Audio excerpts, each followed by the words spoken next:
Actually ഇത് സിബിനുള്ള surprise performance ആണ്.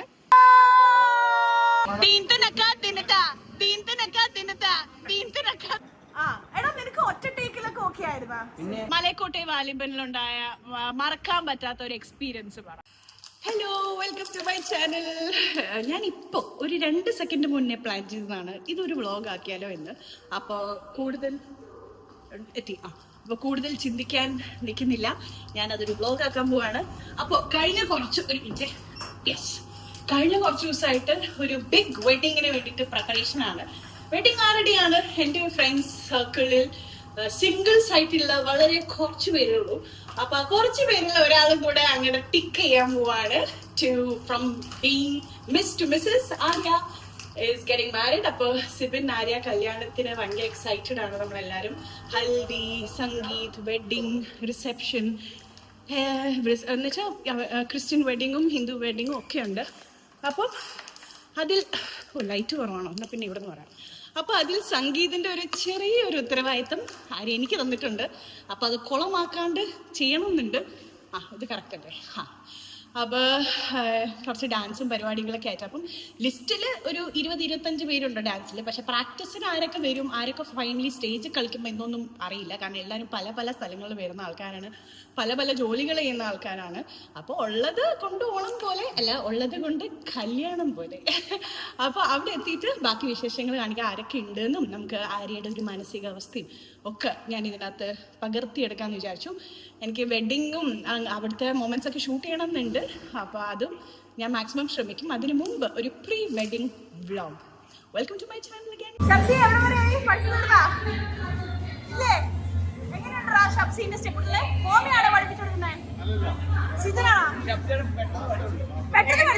എന്റെ ഗുരു ആരാണ്?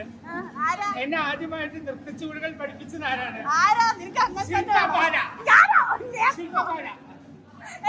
1.5 വർഷത്തിന് മുന്നേ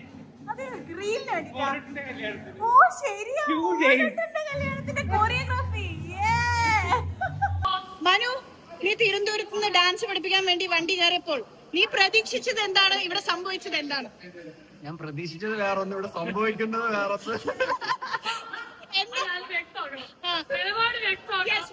നീ പറയണം, എന്താണ് നീ പ്രതീക്ഷിച്ചത്? പ്രതീക്ഷിച്ചത് നല്ല രീതിയിൽ പോകുന്നതാണ്, അതിമനോഹരമായി പോകുന്നു.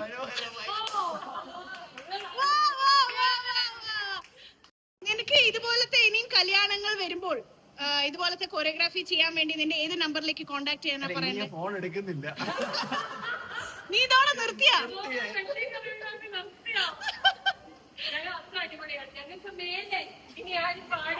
ആക്ച്വലി ഇത് സിബിനുള്ള സർപ്രൈസ് പെർഫോമൻസ് ആണ്. പക്ഷെ നമ്മൾക്ക് ഇപ്പോഴും അറിയില്ല ഇതിനകത്ത് സിബിൻ കളിക്കുമോ ഇല്ലയോ എന്ന്. സിബിൻ കളിക്കൂല. ഇല്ല അല്ലെ? ശരിക്കും സർപ്രൈസ് അല്ലേ? ശരിക്കും സർപ്രൈസ്. ഈ ആക്ച്വലി സിബിന്റെ വേഷം കേപി ആണ് ചെയ്യുന്നത്. ഇവര് തമ്മിലുള്ള ലവ് സ്റ്റോറിയാണ് നമ്മൾ ഇതിനകത്ത് കാണിക്കുന്നത്.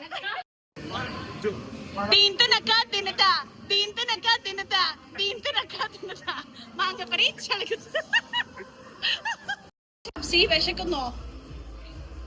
നമ്മുടെ ചപ്പാത്തി വന്നിട്ടില്ല കേട്ടോ. ചപ്പാത്തി നെഹി നെഹി ചോർ ചോർ കാണേ ചോർ ചോർ യു ആർ ചോർ, തൂ ചോർ ഹേ. ഒരരയിൽ നിന്ന് രണ്ടുപേരും കൂടെ ഉണ്ണുകയാണല്ലേ?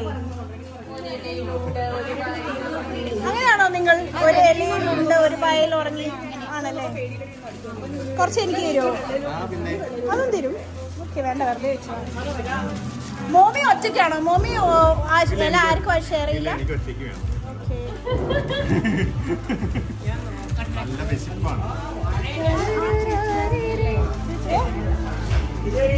നമ്മളും ഇടവേള സമയങ്ങളിൽ കഷ്ടപ്പെട്ട് ജോലി ചെയ്യുന്ന അഞ്ചു ഇതല്ലേ? അല്ല, അവള് കൊറേ നേരമല്ലോ പ്രാക്ടീസിന് മുങ്ങിട്ട് ഇവിടെ ഇരിക്കണം. അതുകൊണ്ടാണ് ഫ്രഷ് ലുക്ക് ഉണ്ട്. നമുക്ക് മാത്രം ഒരുമാതിരി അവിഞ്ഞ കോഴി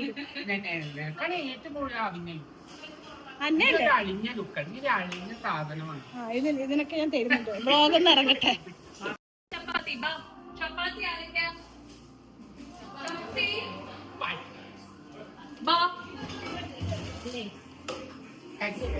നിങ്ങൾ ആരെങ്കിലും ആര്യ വീട്ടുജോലി ചെയ്യുന്നത് കാണാറുണ്ടോ? കണ്ടോ? എല്ലാവർക്കും അവരവരുടെ ചപ്പാത്തിക്ക് ചപ്പാത്തി, ചോറിന് ചോറ്, മീനിന് മീന്, വെള്ളത്തിന് വെള്ളം, അതെ, സ്വന്തം കൈകൊണ്ട് ഓർഡർ ചെയ്തു. അതെ. എന്താണ് KP വേണ്ടത്? അടുത്ത പൊതിച്ചോറോ? രണ്ടാമത്തെയോ? ആർക്കും തീരെ വിശപ്പില്ലാന്ന് തോന്നുന്നു.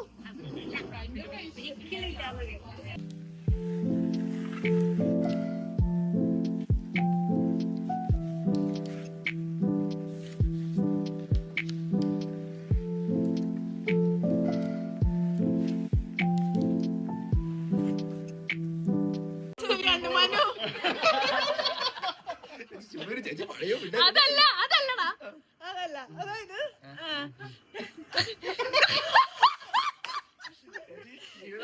അതല്ല. അതിനിപ്പോ ഞാൻ എന്ത് ചോദിച്ചു? ഞാൻ ഒന്നും ചോദിച്ചില്ലല്ലോ. ഞാൻ നിന്നെ എന്താ പറയാ ഒരുപാട് വർഷങ്ങൾക്ക് മുമ്പാണ് കാണുന്നത്. ആ നീയും ഇപ്പോഴത്തെ നീയും തമ്മിൽ എനിക്ക് പേഴ്സണലി വ്യത്യാസം ക്യാരക്ടർ വൈസ് എനിക്ക് ഫീൽ ചെയ്യുന്നേ ഇല്ല. അതങ്ങനെയാണ്. അതെനിക്ക് പണ്ടേ നിന്നിലുള്ള സത്യസന്ധനെ ഞാൻ ഭയങ്കര റെസ്പെക്ട് ചെയ്യുന്ന ഒരു ഇതാ.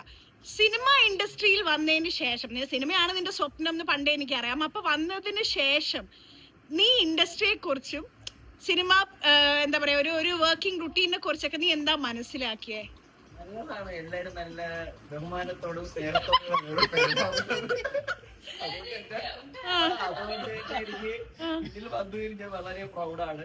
എനിക്ക് വേറെ എവിടെ പോയാലും ഇങ്ങനത്തെ ഒരു ഇത് കിട്ടൂല. So I am happy. നിനക്ക് മറക്കാൻ പറ്റാത്ത എന്തെങ്കിലും അനുഭവങ്ങളുണ്ട്? പക്ഷെ ഞാൻ ഒന്നും ആലോചിക്കാൻ ശ്രമിക്കുന്നില്ല. അല്ല, നല്ല എക്സ്പീരിയൻസ് പറ. നിനക്ക് മലയക്കോട്ടെ വാലിബനിലുണ്ടായ മറക്കാൻ പറ്റാത്ത ഒരു എക്സ്പീരിയൻസ് പറ. മറക്കാൻ പറ്റാത്ത എക്സ്പീരിയൻസ്, ഞാൻ അഭിനയിച്ചു കഴിഞ്ഞിട്ട് ലാലേട്ടൻ്റെ അടുത്ത് ചോദിച്ചിട്ടുണ്ട് ഞാൻ അഭിനയിച്ചത് എങ്ങനെയുണ്ട്. അതെന്താ എല്ലാം ഈസി ആയിട്ടല്ലേ ചെയ്യുന്നത്.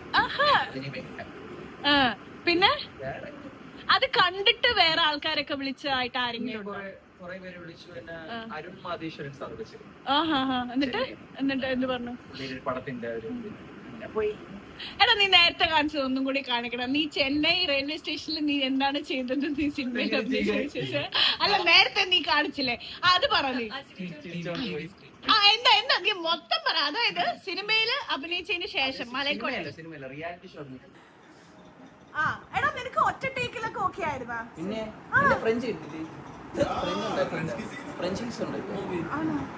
അതൊക്കെ റിഹേഴ്സൽ ഉണ്ടായിരുന്നോ? അതോ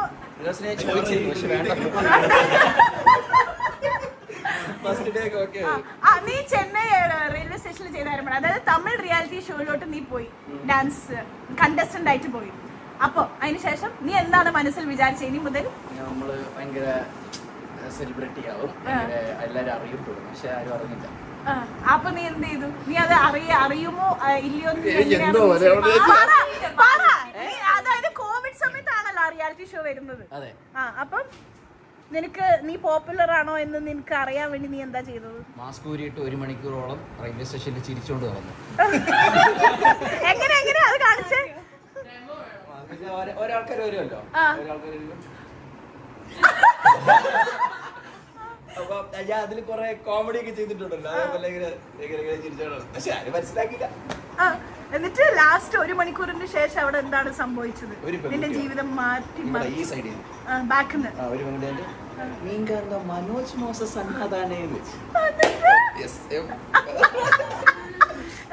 ഫോട്ടോ എടുത്തിട്ട് പോയി.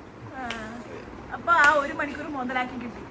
ഇപ്പൊ കേരളത്തിൽ നിനക്ക് പക്ഷെ ഇപ്പൊ ഇരിക്കപ്പുറത്ത് ഇല്ലല്ലോ. എല്ലാവരും നിന്നെ കണ്ടു കഴിഞ്ഞാൽ മനസ്സിലാവുന്നില്ലേ? എല്ലാവരും വന്നിട്ട് സൂപ്പർ സ്റ്റാർ മനോജ് മോസസ് അല്ലേ എന്നല്ലേ ചോദിക്കുന്നത്?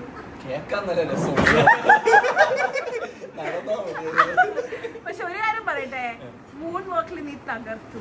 ഞാൻ തിയേറ്ററിൽ കണ്ട അഭിമാന പുളകിതയായിരുന്നു. സ്പെഷ്യലി നമ്മുടെ സ്വന്തം മനു ഞാൻ ബിഗ് സ്ക്രീനിൽ കണ്ടപ്പം ശരിക്കും ഭയങ്കര ഹാപ്പി ആയിരുന്നു.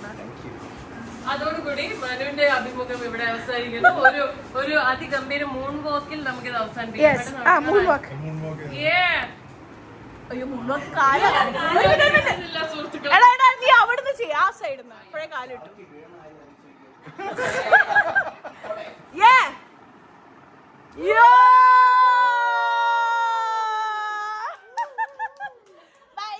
പ്രാക്ടീസ് ചെയ്യാം.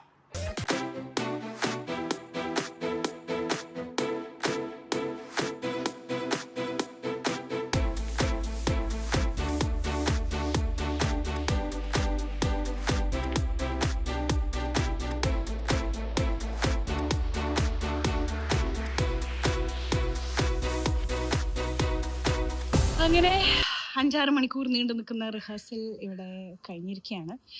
അപ്പോൾ ആക്ച്വലി മാളുവും ഞാനും ഗുൽസും ഒക്കെയാണ് ഒരുമിച്ച് പോണത്.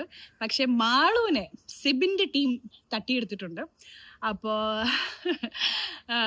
സിബിനും മാളുവും ഒക്കെ ആയിട്ട് അവരുടെ ഫ്രണ്ട്സ് ഗ്രൂപ്പൊക്കെ ആയിട്ട് വേറെ ഡാൻസ് പ്ലാൻ ചെയ്യുന്നുണ്ട്. അപ്പോൾ അവർ കംപ്ലീറ്റ് പ്രൊഫഷണൽ ഡാൻസേഴ്സ് ആയതുകൊണ്ട് പിടിച്ചു നിൽക്കാൻ നമുക്ക് പറ്റില്ല. നമുക്കാവുന്ന രീതിയിൽ ചെറിയൊരു സാധനം നമ്മൾക്ക് സെറ്റാക്കി വെച്ചിട്ടുണ്ട്. വേറെ ഒരെണ്ണം കൂടി പ്ലാൻ ചെയ്യുന്നുണ്ട്. പക്ഷെ എല്ലാവരും അങ്ങോട്ട് ഒത്തുവരുന്നൊരു സമയം കിട്ടുന്നില്ല, അതാണ് കുഴപ്പം. അപ്പോൾ ഇതൊരു ചെറിയ വ്ളോഗാട്ടോ. ഇവിടുത്തെ ഒരു ചെറിയ സംഭവ വികാസങ്ങളൊക്കെ കാണിച്ചു തരാൻ പറ്റി. പാട്ട് എനിക്ക് കോപ്പിറൈറ്റ് അടിക്കുന്നതുകൊണ്ട് പാട്ടുകളൊന്നും പ്ലേ ചെയ്യാൻ പറ്റിയില്ല. പക്ഷേ അത് എനിക്ക് തോന്നുന്നു സെപ്പറേറ്റ് ആയിട്ട് ഒരു ഡാൻസ് പെർഫോമൻസിൻ്റെ വീഡിയോ വേറെ എനിക്ക് ഇടാൻ പറ്റുമെങ്കിൽ തീർച്ചയായിട്ടും ഞാൻ ചാനലിൽ ഇടാം കേട്ടോ. അപ്പോൾ ഇനി കല്യാണ വിശേഷങ്ങളൊക്കെ ആയിട്ട് നമുക്ക് ട്രിവാൻഡ്രത്ത് വെച്ച് ആര്യയുടെ കല്യാണ സമയം നമുക്ക് കാണാം. അപ്പോൾ സ്റ്റേ ട്യൂൺഡ്. ബൈ.